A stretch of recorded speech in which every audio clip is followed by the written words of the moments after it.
Ink Products has a new revised install video. I'll show you here how to install our new Black Tower ink tank refill system on the Canon Pro 100. Now I've already had the systems in and out on this printer, so what you want to do is bring the cartridges over, then unplug it. Take all the cartridges out. Now you can move it around. Then we're going to be installing the cartridges. You're going to get all the parts and pieces. Now, of course, we use the chain, the hose chain, to guide the hose. Now, when you first get it on the Black Tower, it's got a lot of nice features. You have a visual area right here where you can look at how much ink is left in the tower. So what you want to do when you first get it is just lay it down. We're going to clear any of the ink that got into the isobaric chamber when we shipped it. Okay? Stand it up, goes right next to the printer. Not higher, not lower, right next to it.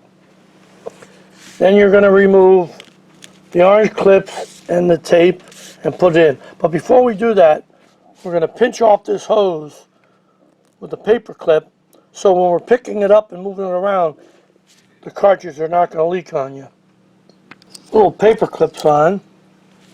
I'll put the cartridges over there. Now you're going to be installing a hose bracket clip right here. That's going to be these little black clips. And they're going to go right here. One's going to go here and one's going to go here. That will hold that hose chain. Whenever I stick something like this onto the plastic, I always clean it with a little rubbering alcohol. The reason is there's what we call mold release sometimes on the plastic, and eventually this stuff will peel right off. But if you clean the area real good, it won't peel off. Okay, now I'll prepare the cartridges. I'm going to turn them over. And I'm going to remove this red tape that we have here, so then I can take off the clips. Now use a piece of paper napkin down here. If you don't want to get any ink on your fingers, then I suggest you wear rubber gloves. But if I just unlock them by picking them up, I might be able to slide them all off. I'm getting pretty good at doing this. So now I have them all loose. There you go. Actually, I can probably do it in one group. There we go. Them all at the same time. Now let's look over here now. There's always some little bit of ink that may drip around over here. Take your paper napkin and just touch it. Now, I've been able to take this whole thing like this, flip it over, and put it in.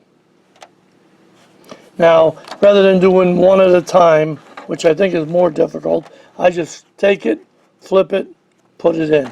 Now, you're going to see some air in the hose here. Please pay no attention to that. That's okay. That's going to disappear very shortly. You'll see. The clamp here made it a little bit easier to slide them in. And once I get them in there, I can lock them down. Click them right in. Make sure they click. Alright, then I can close this back up again. There we go. Now, what I'm going to do is I'm going to slide it all the way under to the left side here. Just slide it all the way under. And then we'll be able to attach it here with the tie wraps. We have two tie wraps here. That's the lid standoff, and that's the interlock jumper. Show you how to use that. On the tie wraps, got that all the way over. Now I've taken out all the extra hose. You can pull it through over here, hold the chain, and you can pull up the slack out of here.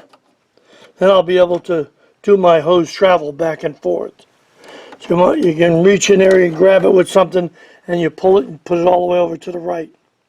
All the way over. I got good travel there. all the way under. That's it. Now we'll take off the clips once it's installed. Straighten out the hose. I have another hose bracket that's going to go right here. Then the last thing we got to do, and a very important thing, is open up the little air vents to the back of the isobaric chamber. Take them all. That has to be open. If not, you'll starve the printhead of ink and you could damage the printhead. You want to make sure these are open. The only time you close them is when you're filling the bottles, because you put the little plug back in and open the big plug up. The both plugs can't be out at the same time. Otherwise, the ink from the front chamber will flood the isobaric chamber. Okay, that looks good. Now I'll get the next hose bracket, put that on. That'll go right about here, and we'll be able to cut these and put the rest of the parts on. Okay, now I've got the other hose bracket. You can put it anywhere you want. I put mine right there. Now that top is going to close to about that far. And there's going to be a little standoff you're going to put on it. That's this right here. That's going to go all the way over right here. So now you want to peel and stick. I didn't stick it all the way, just right there. Right on this little ledge. You want to peel and stick it right on this ledge.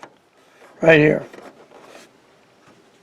So this way when you close the top, it keeps it off the hose chain. And the next thing you want to do is called a little interlock jumper that goes in there. That's because this little extension piece would go in there when you close the lid. So now you can close it down, the printer will still work, but you won't get a lot of light in there. Because if you leave it open like this, all that light is going to hit a sensor in there and give you all kinds of error codes. So now we can plug it in and do hose travel. Now if you install it, you're starting to get a blinking yellow light right there by the pause button. And what I want you to do is take the plug out, let the cartridges come over, and see if they've been seated properly. There's one right there that hasn't been seated. See?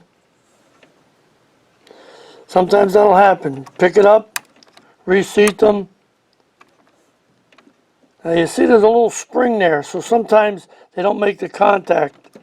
The lid's down. Now I'll go ahead and do some cleaning.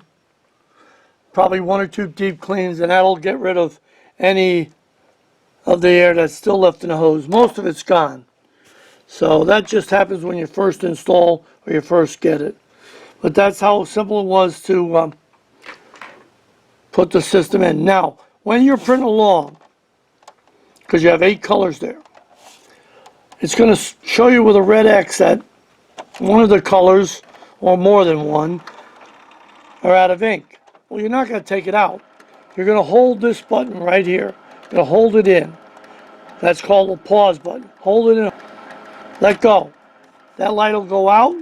It'll shut that color off. Once you get all 8 colors shut off, what I mean by that is the ink monitor is not reporting how much ink is in the cartridge.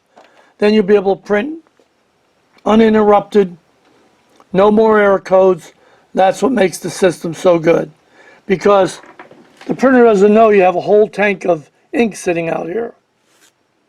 So all we want to do is turn off the ink monitor. It's also in your Canon manual how to do that.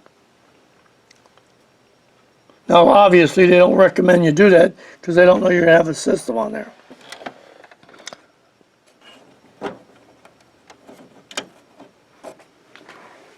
Let's see, once you get it set up, it'll go back and forth nice and smooth. The hose travel back and forth. The hose chain will hold it up. So it just glides back and forth. This type of chain is used on large format.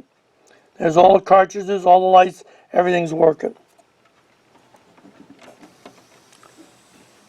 There it goes.